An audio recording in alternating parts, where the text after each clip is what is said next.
Hello! In this video I will show you how to enter save mode on Motorola Moto G86.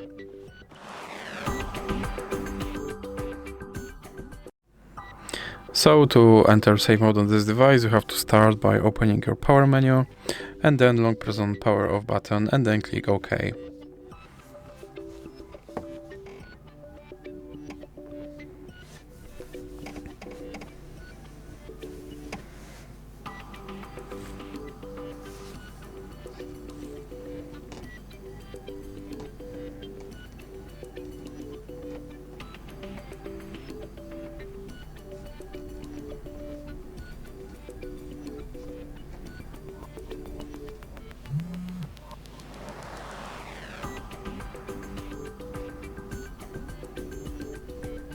And as you can see by this watermark in the corner, my device is now in save mode, and if you want to leave this mode you simply have to reboot your device.